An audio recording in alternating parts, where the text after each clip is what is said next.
Howdy, howdy. Welcome on in to the pre-show for the free show where we all in the studio are marveling over the greatness of the San Antonio Spurs. We are? That is what we are here to do. I didn't realize that. That's news to me. You literally just told me how much you love the Spurs. You know, slander is, I can take you to court for that.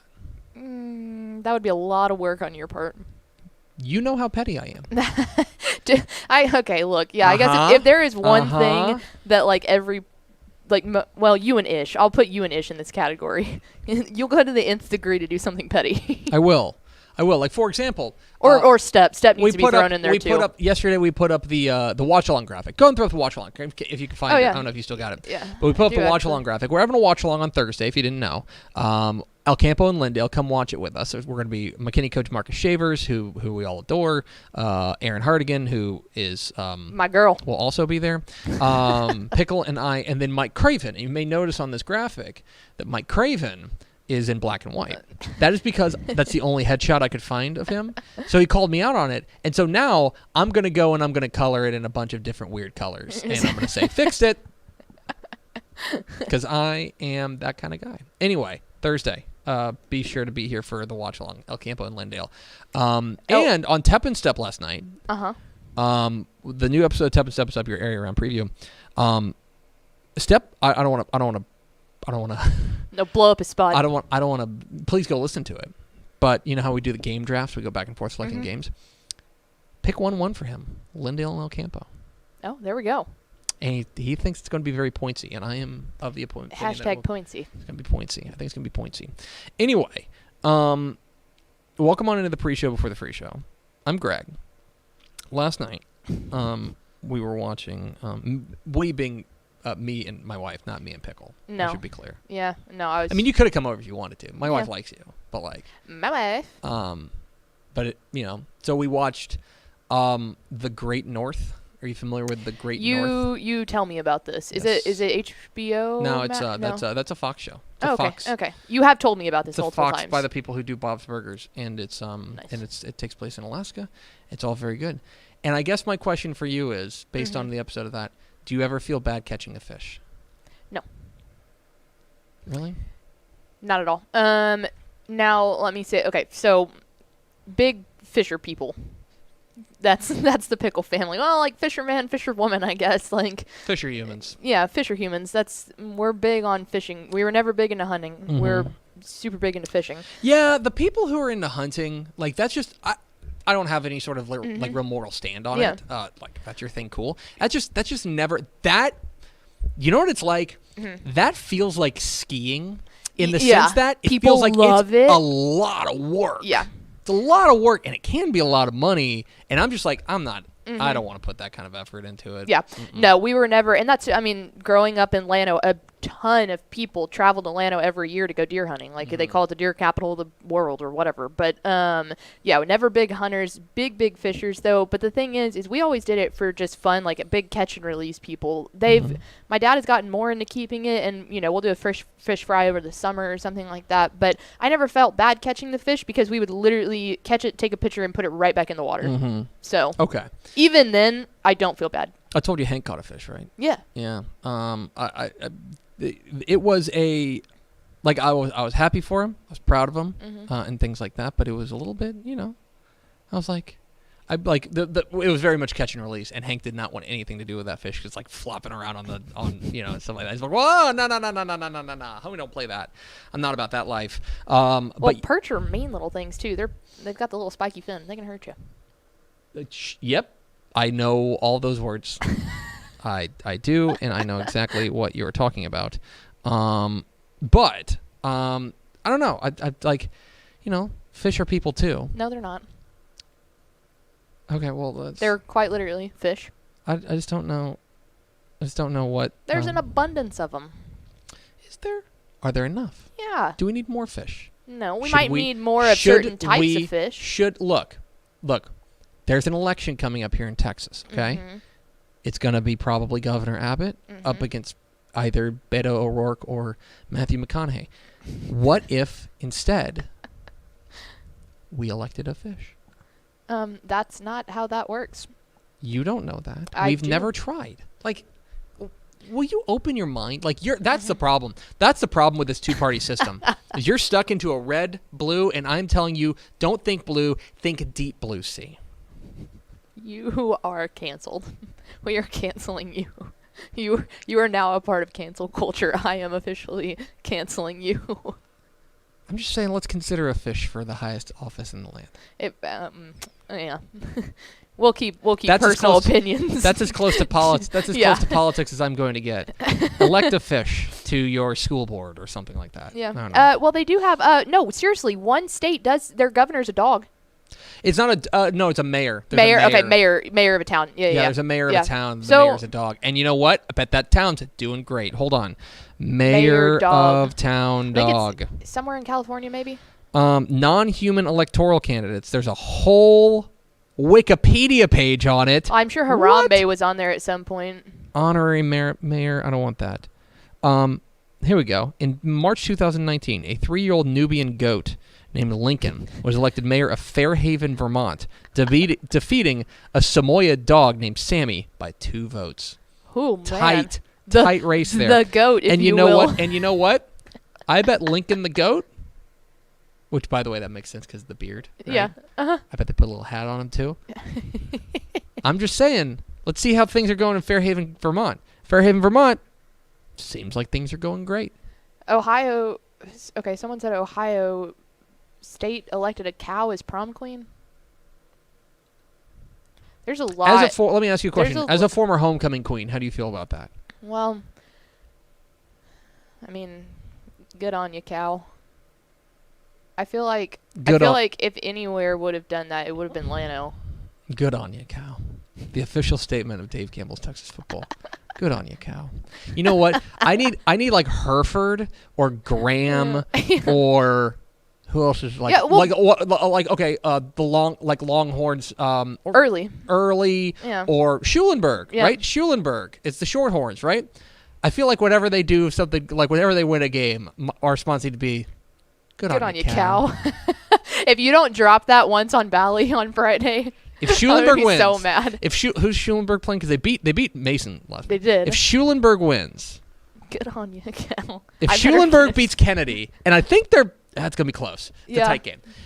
Which if makes it even more exciting. If Schulenburg beats Kennedy, I will absolutely say, Good on you, Cal. That's a promise here. All right, that's Theme Expo.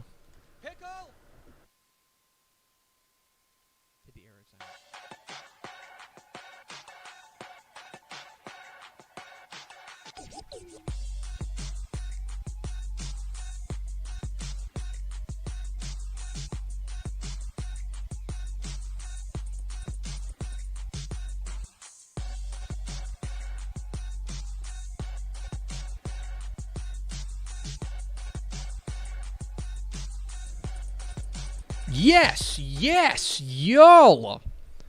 From the Dave Campbell's Texas Football Mothership here in beautiful Lewisville, Texas, it is Texas Football Today, a show on the internet. My name's Greg Tepper. I'm the managing editor of Dave Campbell's Texas Football, a magazine, texasfootball.com, a corresponding website. Thank you for spending part of your day with us, whether you're watching us live on texasfootball.com, on Facebook, on YouTube, or on Twitch, or you're listening to us on the podcast, which you can subscribe to on the podcast vendor of your choice. Either way, thank you for doing your part to support your local mediocre internet show. I am sitting over there at the helm today, making us sound good. She's the Duchess of the Dorks. She's Ashley Pickle. Did you forget my name? Truth be told, you forgot my name on Football Friday. I was going back and watching like the reels that they send us each week of our hits, and it was when I was at Westlake, and you were like, "She's Austin, Ashley Pickle, rather." Yeah, I was. So we have a piece of paper. If you watch Football Friday, there's a bunch of papers on the desk. Almost all of them are just me drawing dinosaurs. Yes. But some of them have actual information on them, and one of them is it lists in which I don't read. It lists the game and who's at it. Yeah. And I had totally forgotten who was at the Westlake Lake. Oh no, Browns this game. was during the middle of my hit. Like we had already had conversation. It was as you were getting rid of me. Oh. So clearly you were all into my hit. You just loved the information I was presenting. Listen, Angela, I Sometimes I forget. Whatever, Autumn. Whatever, Autumn. Today, it's all right, Aspen. Today is Tuesday, November 16th, 2021. This is a mere 9 days till Thanksgiving, guys. Single digits till Thanksgiving. If you're not prepared now, you're already too late, so you better hurry up. Just throw it away. Cancel. Happy birthday to former Mavericks great Amari Stoudemire. And Michael Silvers. Oh, Our Texan Live. Texan Live, fantastic. This is episode 1283. On today's show, guys, we're going to recap the college football weekend. Then we're going to talk with the Hall of Famer Craig Way, coming up here at about 12:20. Then we'll unveil the DCTF top 10 plays of the week. So a lot of good stuff coming to you on this show. Well, the Craig stuff's good. The rest of it is just us. Yeah. So your mileage may vary. Mediocre. Do we have first four through the door? We sure do. It was Rob Hadaway, Christo Fire 100, Aaron Arbuckle, and Coach Terry Crawford. It's those 11-0 Abbott Panthers. Big game this week against. They played Avalon last week. They play. Hold on. Newcastle. 7:30 p.m. Friday night in Granbury. Be there. Well, we've got both Coach Terry Crawfords in here. Terry Crawford and retired Coach Terry S. Crawford. Is that Papa Crawford? Oh my gosh. Are we through the looking glass? I think so. I think are we being pranked? Are there multiple?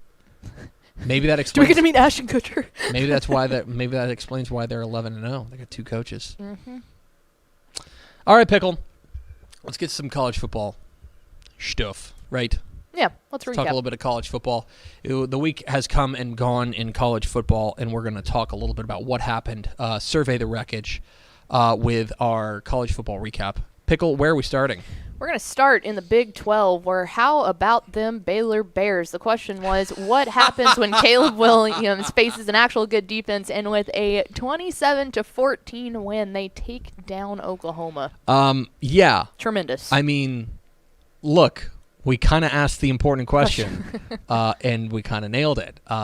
What happens is that Caleb Williams gets real average real quick. Mm-hmm. The Baylor defense looked great. They did their part.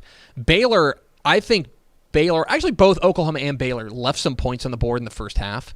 But in the end, this ended up being a game of field position. Mm-hmm. Baylor started, their average starting field position was their own 48. Okay, that's incredible. Yeah. They were able to do that. The offense did enough. They did enough. I thought that Gary Bohannon running the ball was especially effective, and they had obviously a big game from Abram Smith, who was fantastic. The offense did enough, although they sure liked turning the ball over. Yeah. If they hadn't done that, they really could have run away with this game. They were the dominant force in this game. Mm-hmm. Defense just got after it.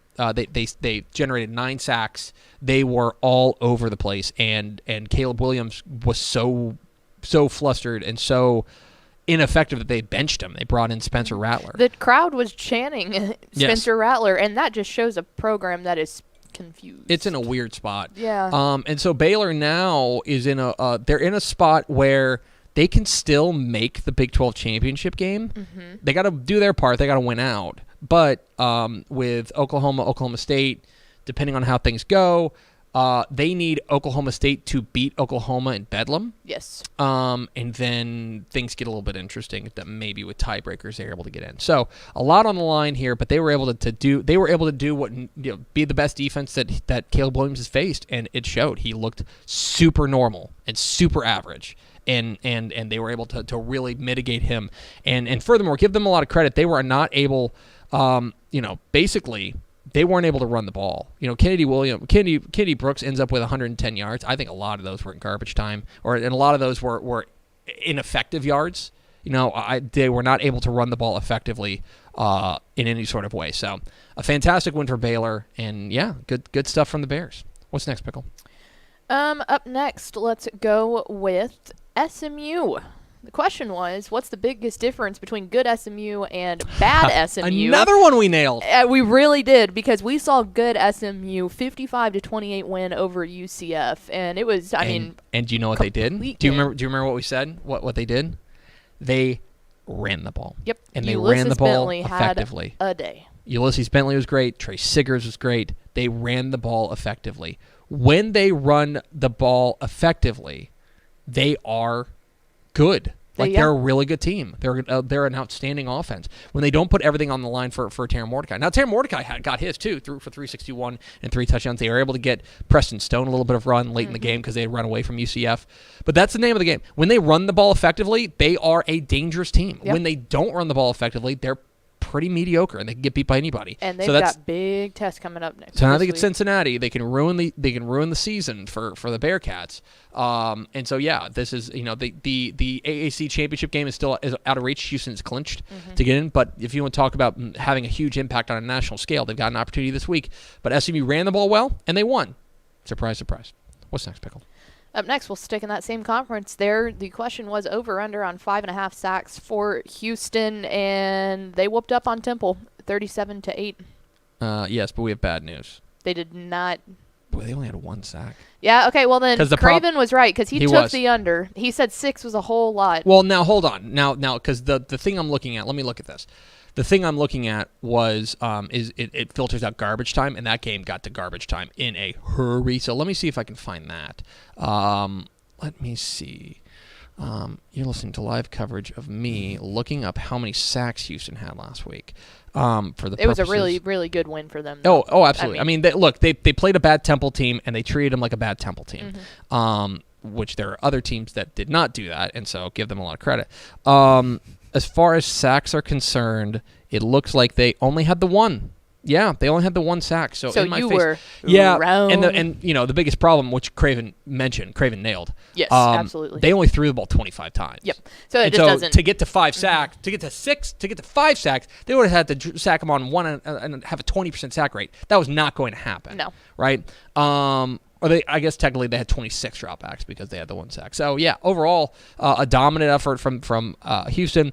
Alton McCaskill, I think Craven said it on Twitter. Alton McCaskill, it's time to stop calling him a future star and just call him a star. He's a big-time playmaker. And when they get him going and they don't ask Clayton Tune to go out there and throw the ball 50 times, they're pretty darn good.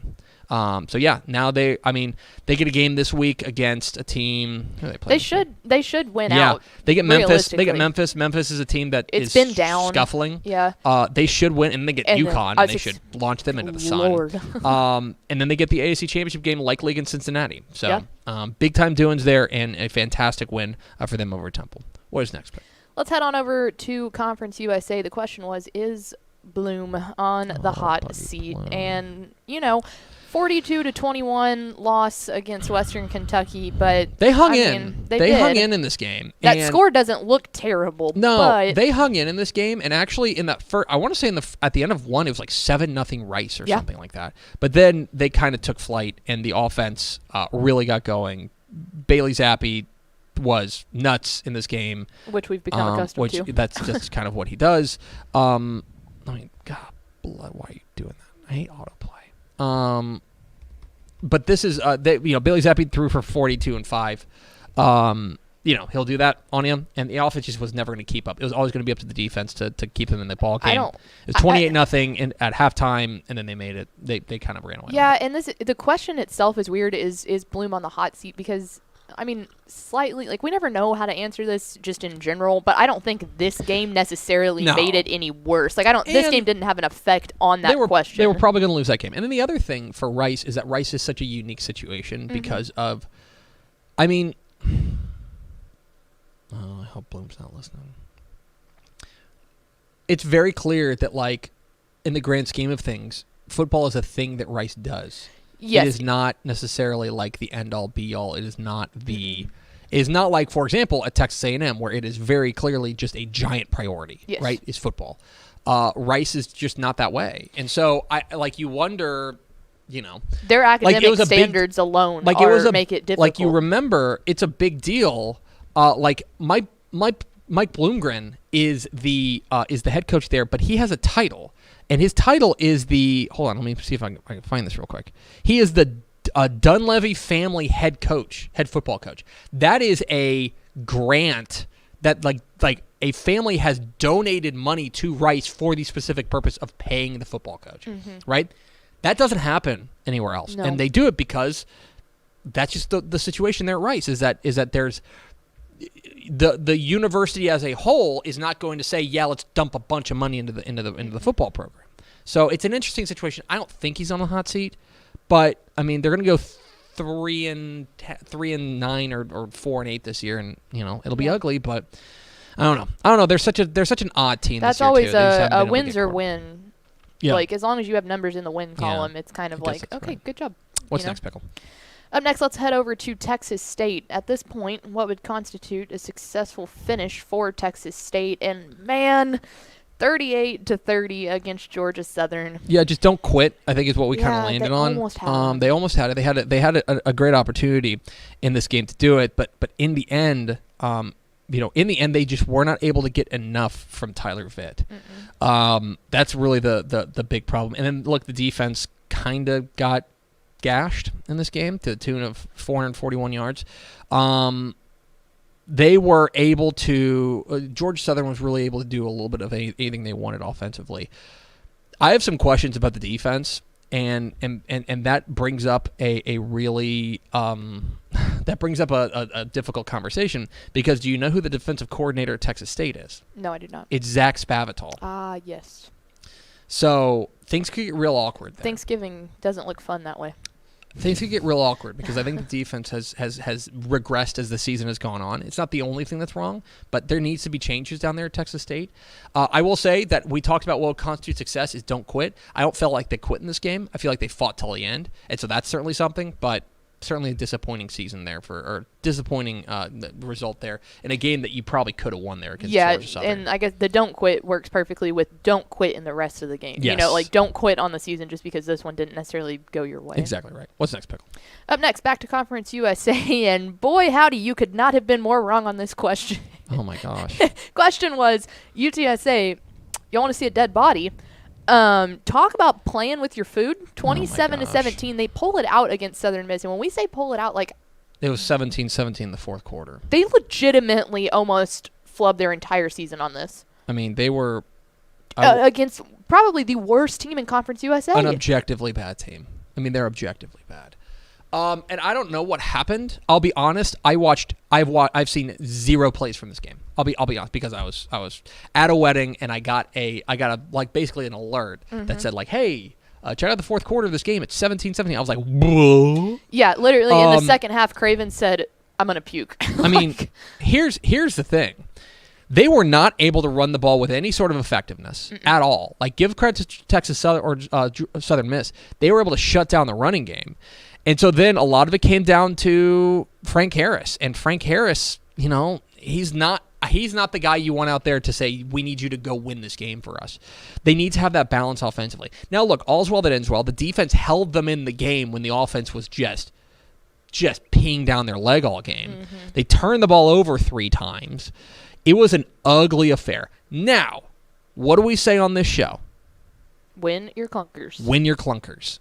This was a clunker. And Yes. maybe there was a lot of look ahead to next week against UAB. Maybe there was. They escape. They get the win. They don't ask you how. They ask you how many. They're 10-0. This is the second time that they've played against a team that they're a lot better than and played them super close. Remember, they played against UNLV really close too, and UNLV is butt. Yes. So yeah, it will be a very huge game this week. There's no worries about getting motivated for this game. No. But this was certainly, I would say, the worst performance of the year for UTSA. The good thing is it came against the worst team in the right. conference. And that really, to me, in my mind, separates like a really good team from a great team is the one that won't let it slip up like that. You can't do that. Yeah. What's next? Up next, we're heading back to the Big 12 here. The question was, is Sonny Cumbie coaching for a job on Joey McGuire's staff? And how about the, I guess you can call it the kick heard across Texas? 62 yes. yards to win the game, 41-38. Jonathan Garibay with a 62-yard field goal. But that kind of belies a bigger conversation about this game, which is that Tech looked good. They really did. Like, Tech's offense, like, if this was Sonny Cumbie trying to impress Joey McGuire with his offense, It like, worked. mission accomplished. Yeah. Donovan Smith looked great at the quarterback spot. They got a massive game from Miles Price. They got a number of big-time catches from a number of their playmakers. I thought Taj Brooks was really good. The offense looked great. Defense tried to let it go, give it away at the end. But they were able to go out there and beat a good Iowa State defense still. Mm-hmm. You know, it's not elite like it has been, but it's still a good Iowa State defense. And they're able to go up and ring up nearly 550 yards total offense. Yeah. So, yeah, to answer the question, if Sonny Cumbie is coaching for a job on Joey McGuire's staff, I think that, especially because his job is going to be on the offensive side, you look at this, you're like, listen, we are on our third-string quarterback, Donovan Smith, and we were able to go up and roll up 550 yards total offense on Matt Campbell's defense. Yep. That's pretty good. Not bad. Pretty good, especially for a guy in Joey McGuire we've talked about who's a bit scheme agnostic. Mm-hmm. He's not like I'm a spread guy or I'm an option guy. Like he'll go where he's a personnel guy. He'll go where the personnel goes. And for a guy, maybe Sonny Cumbie's got a spot on that staff. Very impressive from Tech and bowl eligible. How about that? Yeah. What's next? All right, we got a twofer here. It was a Pick'em Miners or Mean Green and Caw. 20-17. They tried their darndest to hand this one to UTEP at the very end, but they held off Ethan Mooney's kick, made it work. Yes, so they get the win. This was an ugly game. This is a real sickos game. Yes. I was there. I thought the best player on the field was probably maybe Roderick Burns for North Texas. He was really good in this game. He was really good. Yeah. Austin Awney had a good game on the ground. Like he really got his legs going. This is super disappointing for UTEP. Yeah. Because now Cowing had a good game. Cowing's he's incredible. He really is. That's a Sunday player. Yeah. But in the end, for UTEP now, the question is going to be like, who's your best win against? Right. Because they've beaten up on a bunch of teams they're better than. Mm-hmm. They get Rice. Is it this week? Yes, I believe so. I think they get Rice this week. That's going to be the real litmus test. If you spit at the bid against Rice, then you're in trouble. Yeah, Rice and then UAB. So it's like you desperately need this before you go face off against a UAB team that could be playing for revenge. Great win for North Texas. There's a little bit of momentum behind that program. Maybe they figure something out, but for UTEP, this has got to be pretty disappointing. What's next, Pickle? Over to the SEC we go. Texas A&M. What percentage chance do you give A&M of winning the SEC West? And I can tell you now. Drop it 29-19 against the Fighting Lincolns. I can tell you now. It's poor. 0. It's not effectively 0. There is a chaos scenario in which like Alabama loses out and like Ole Miss loses out. 0.1. It's 0.1. But they gave away any sort of opportunity they had this week with their loss to Ole Miss. And guys, I'll just keep banging this drum, guys. I like Zach Calzada, but why is he throwing the ball 41 times a game? Why is he throwing the ball 41 times? This is so 42 times. You know what this is? This is literally last year when we would talk about Max Duggan. It's like he's fine. Don't ask him to do too much. Devon Chan was averaging nearly 10 yards a carry, and he got 12 touches. Ridiculous. I think maybe he had a catch or two. But he got 12 carries. Like, I don't understand. I thought this was as bad a play calling game as Jimbo Fisher has ever had. This was and I understand that they're behind, but like, you can't abandon your game plan and suddenly ask your still backup quarterback to throw the ball 42 times. I thought Zach Calzada was set up to fail in this game, and it was a really disappointing performance offensively. Defense did their part. Defense held them in as best they could. Ole Miss mollywopped them in the first half. They really did. But the defense stood tall in the second half and was able to give them an opportunity. It's 29-19, but one of those touchdowns is a pick six. And I don't know. This was a super disappointing offensive performance from A&M. I thought maybe the Arkansas game was bad. This was maybe the worst, and the Colorado game was bad. Yeah. This is up there with those. It was really bad. Well, and the thing that makes it really, really bad is the fact that like we watched y'all beat Alabama. Like we watched that happen. Where did that go? Yeah, I know. All right. Okay, here's literally disgusting. The question was, is the video of UT assistant Bo Davis cursing at players we did that because deal? we didn't think the game was going to be anything to talk about. Yeah, and how about 57-56? They lose to a 1-8 Kansas program. I mean, look, I said it yesterday. I'll just reiterate it. It's time to stop talking about Texas as a power program. They're not. Talk about them in the same way that we talk about Arizona State. Talk about them in the same way that we talk about, I don't know, Virginia. Yeah. Right? Talk about them like that. But like this notion that they are a power program is not born in No. And look, it's a rotten program right now, and I don't mean that like in they're bad. I mean that there is something deeply wrong with the way that the program is being run. Maybe Steve Sarkisian is the guy to root that out, but it's not happening right now, and we'll see what happens in the offseason. I think they got to think really hard about everybody on their roster and what this program looks like, because this is pretty close to rock bottom for them. And yeah. Well, and like Lame. times aren't getting easier by any stretch. Like there was a meme that came out on Twitter the other day, and it was the guy licking his lips, and it was like Vanderbilt looking at Texas coming, and that seems like crazy. Like there's no way Vanderbilt's terrible. So is Kansas. Yep. And you drop one at home. Yep. Like Turn the ball over 4 times. yeah. Gross. What's next?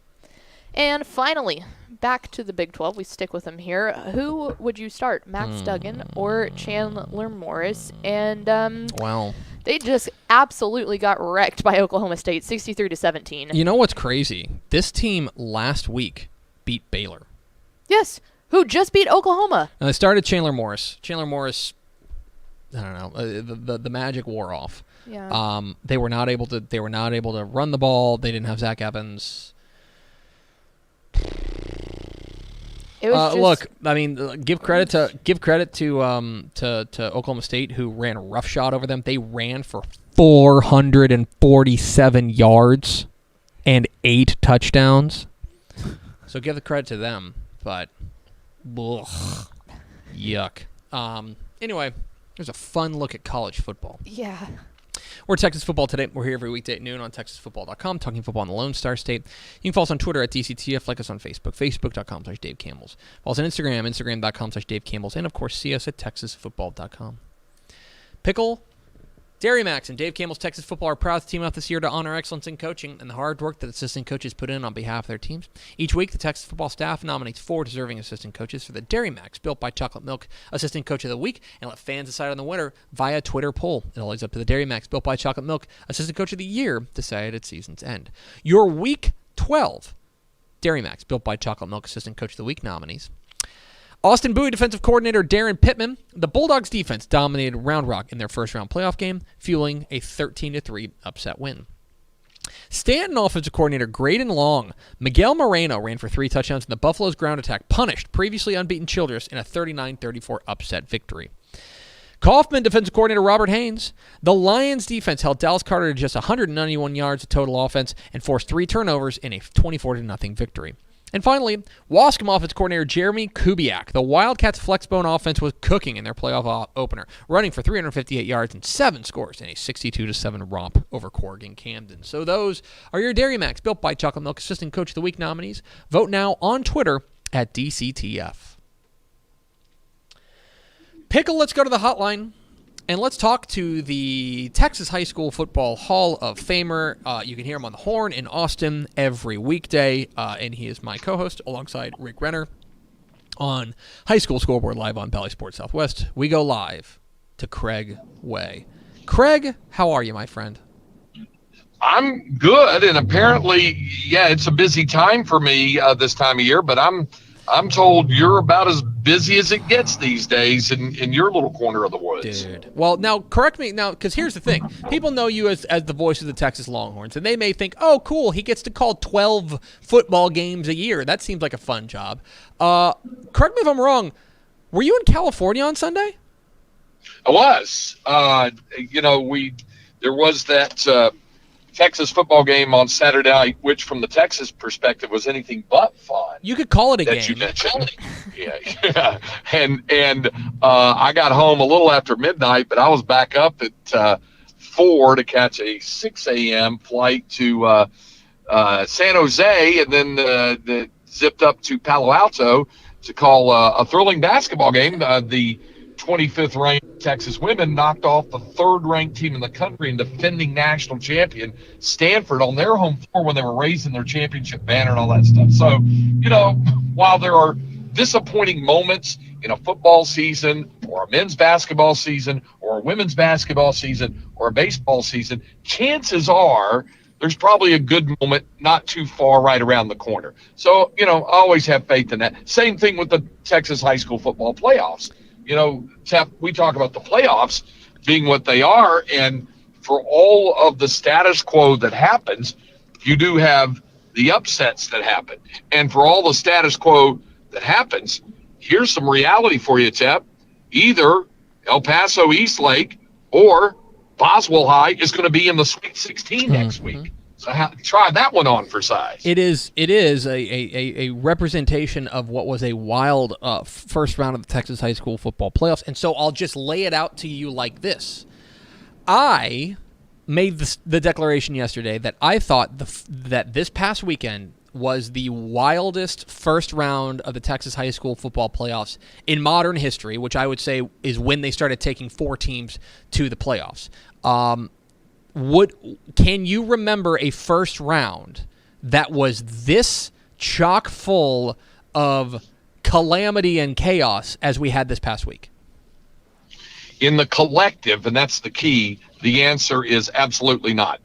I'm right there with you, that this was probably in the collective. I do find it humorous, albeit perhaps a little bit depressing, when you say the modern era begins with like 1996 when they started adding 1990 for then 5A, which now is now 6A. 96 is when 4A went D1 and D2, and then the lower classes followed in the next couple of years after that. So to call that the modern era, yeah, you know where that puts me. That said, because of the collective number of games, which therefore means a collective larger shot at upsets, you're going to have a larger collective number of upsets. And that's what we saw last week.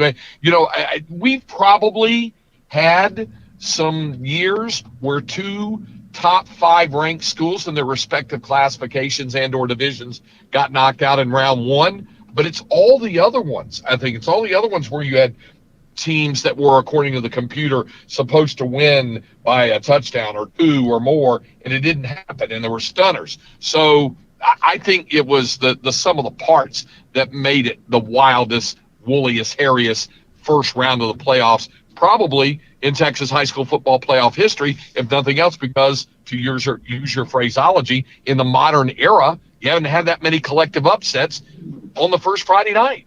Well, and now what I always like about the area round, and this is when really the fun starts, because you start getting true cross-regional matchups.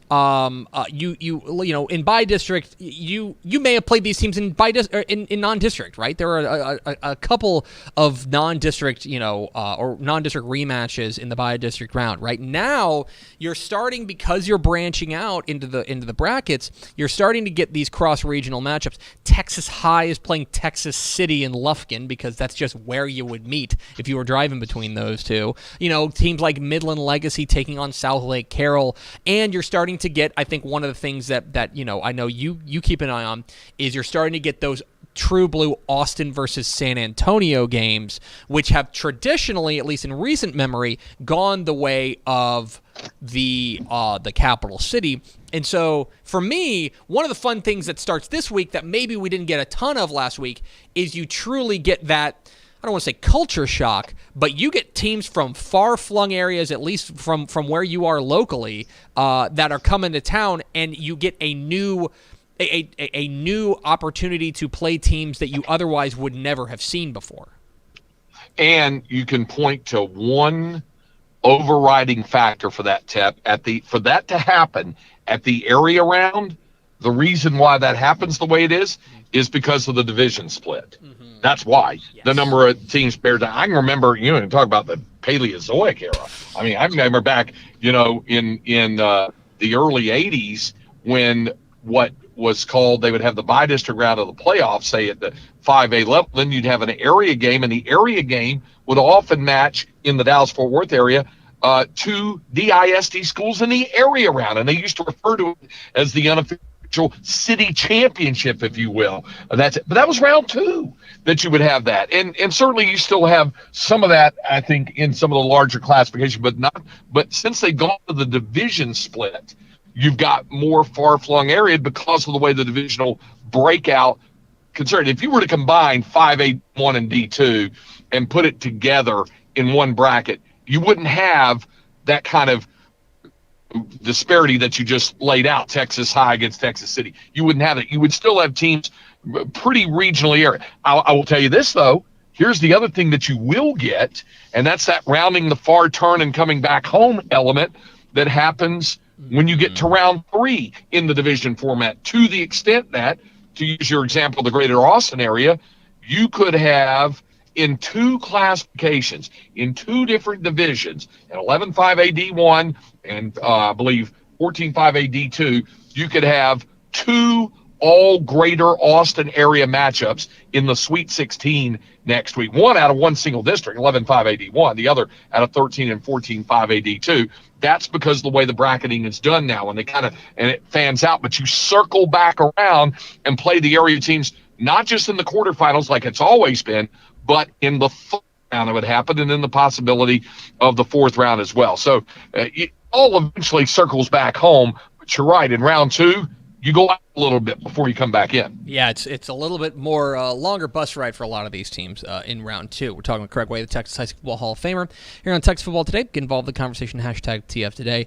All right, Craig, it's time for the meanest thing we do to one another, and that is I'm gonna ask you, I'm gonna give you 3 games, and I'm gonna give you an opportunity to teleport to one of them, and you got to tell me which one you're gonna go to. Are you going to go?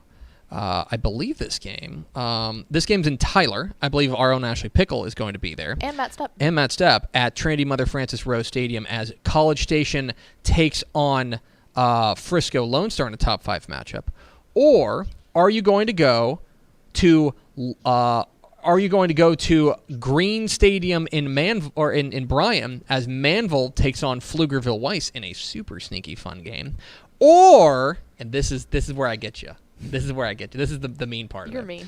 Or are you going to go Thursday night, and don't take that stupid off-ramp, Thursday night at 6:30 p.m. in Dublin as the May Tigers take on the Jonesboro Eagles in a literal number 1 versus number 2 area round regional semifinal matchup, however you want to call it, in the 6-man ranks? Which of those 3 games are you going to go to?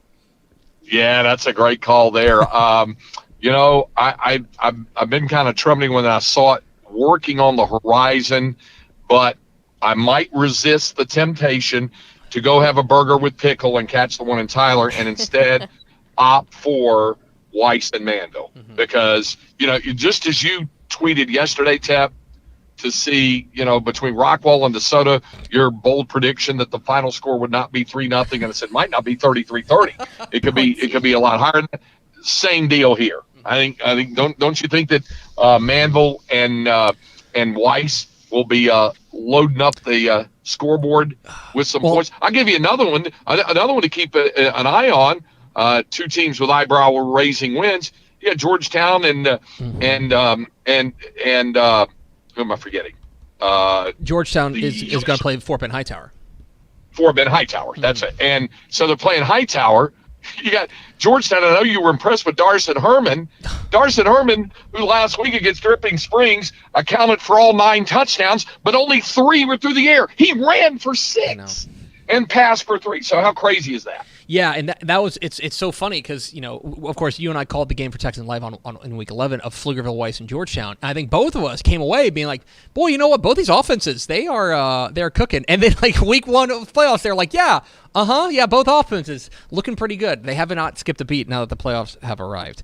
He is Craig White. He's the Texas High School Football Hall of Famer. Listen to him on the Horn in Austin every weekday, and you can see him Friday night on Bally Sports Southwest, the last Friday night one, because we matriculate to Saturday after that. Although you're going to be in West by God, Virginia, aren't you? I will be in beautiful Monongalia County, West Virginia, astride the Monongahela River on Friday evening. So, yeah, I will check in with you guys late in the program to look at the smoldering aftermath of round 2 on Friday night. I look forward to it, Craig. Safe travels, my friend. You bet. See you. There he goes. Craig Way, the Texas High School Hall of Famer.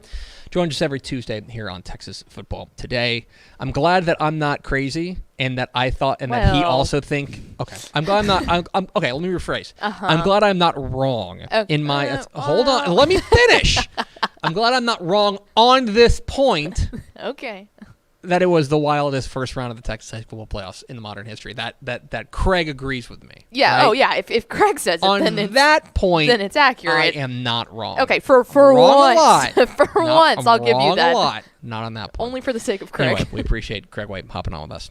We are at Texas Football Today. We're here every weekday at noon on TexasFootball.com, talking football in the Lone Star State. You can follow us on Twitter at DCTF, like us on Facebook, Facebook.com/Dave Campbell's. Follow us on Instagram, Instagram.com/Dave Campbell's. And, of course, see us at TexasFootball.com. Pickle! Dave Campbell's Texas Football, and from now on, are proud to team up this year to honor excellence in coaching and one head football coach in each classification with the Coach of the Week award. Each coach recognized with this special honor typifies the best in Texas high school football. Your week? 12, thank you. From now on, Coach of the Week. In 6A, Tony Tatamy from Grand Prairie. Coach Tatamy's Gophers have been proving doubters wrong all season, and they did it again, improving to 7-4 on the season with a 29-22 win over by-district win over Richardson, their first playoff win since 1989. How old were you? Non-existent. In 5A, Don Gayton from San Antonio Lanier. Coach Gayton, who's retiring at the end of the season after 24 years leading the Vokes, decided he wanted to work at least one more week as Lanier knocked off San Antonio Southside 21-14 on Saturday to give San Antonio ISD their first playoff win since 2012. Awesome. There's on our YouTube page, there's an interview with Coach Gatton with Step. Yeah, fantastic. In 4A, Fred Stahl from Monahans. Coach Stahl's Lobos are, as a 4 seed, were big underdogs heading to the playoffs, but they earned their first playoff win since 2017 with a 31-28 upset win over district champion Lubbock Estacado on Thursday night.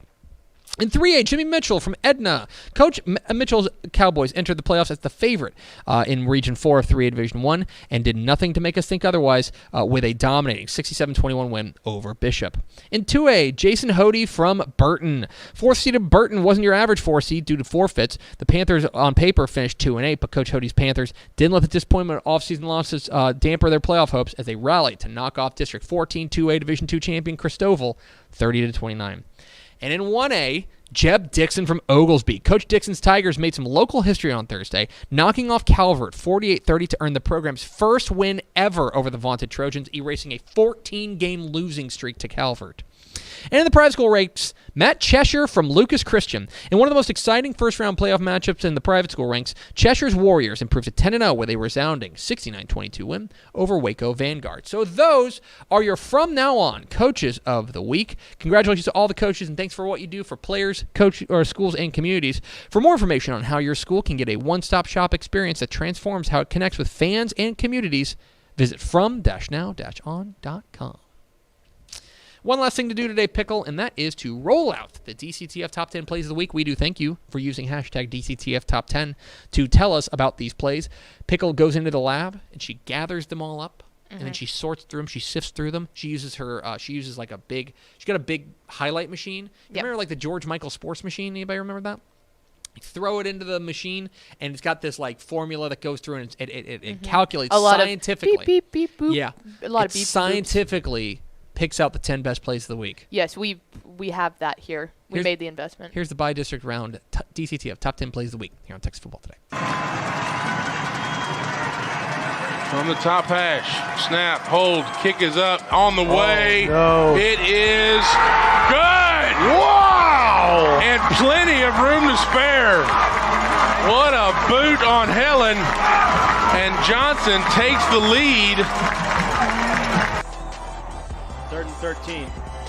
Brisbane trying to find some room. Brisbane base. brought the 40, 50. Brisbane 40, There you go. 30, 20. I don't think they're going to 10. catch him. He's in. Touchdown, Demetrius Woo! Brisbane. What a play by the freshman. 70 yards. How about that for 3rd and 13 with the game 70 on the yards line? Wow. to the house. Welcome to playoff football, Mr. Bribson. Woo! Down for the Gators. And here's Day. No, that's Martin. And Martin's at the 40. Martin is inside. Oh, it's a foot race. Martin's at the 30. It's a foot race. 20, 10. Oh, and he broke it. Touchdown, Gators. 98 yards. When all else fails, go to the bell cow. Luke Martin, of course, to the house. Gun. And on first down, short drop, has a completion at the 50. Ball carrier breaking into the clear. He could score with one man to beat. They try to catch him from behind, looking to get the angle on him, and he's going to get the pylon, I do believe, and he will get 6 on the first play from scrimmage. For the Cavs.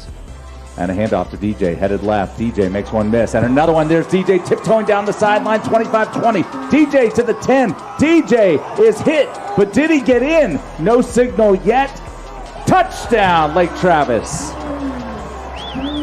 47 yards to the house. Derek Johnson's second touchdown of this opening half.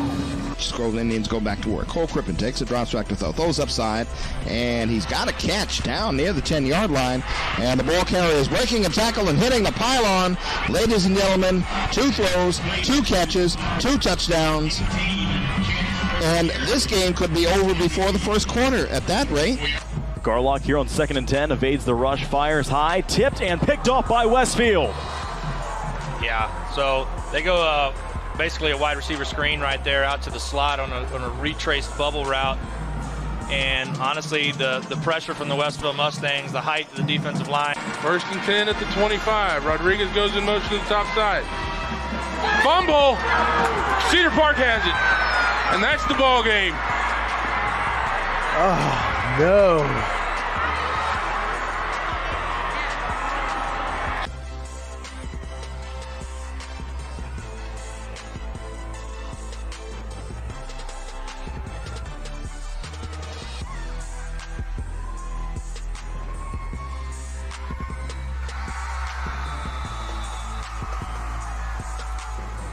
Touchdown Lions, number 24, Malcolm Murphy. The other one back.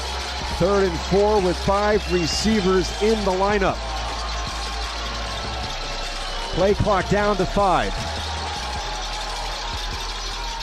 A pump fake. Up the sideline. Intercepted. That one will count for Hamilton McMartin. His first that went for a pick 6 was called back due to a roughing the passer penalty, and this time he picks off Chinye. Top 10 plays of the week. Remember, if you see a play that's worthy of being a top 10 play, tweet it to us or put it on Instagram. Hashtag DCTF Top 10 is where you can send it to Pickle. Or you can just email on our personal email address, which is... And time for final thoughts. Time for final thoughts. Let's go over to Ashley Pickle from America's second favorite segment, final thoughts. Let's go ahead and throw this up for you. Yeah. Thursday. Big doings. It's going to be the 3rd and final DCTF watch along of the season. We're going to be watching El Campo and Lindale. You can, I guess we should preface this by saying, like, you get to watch the game. Like, the game will be on. We will be showing the game. Yes. It will just be commenting on it.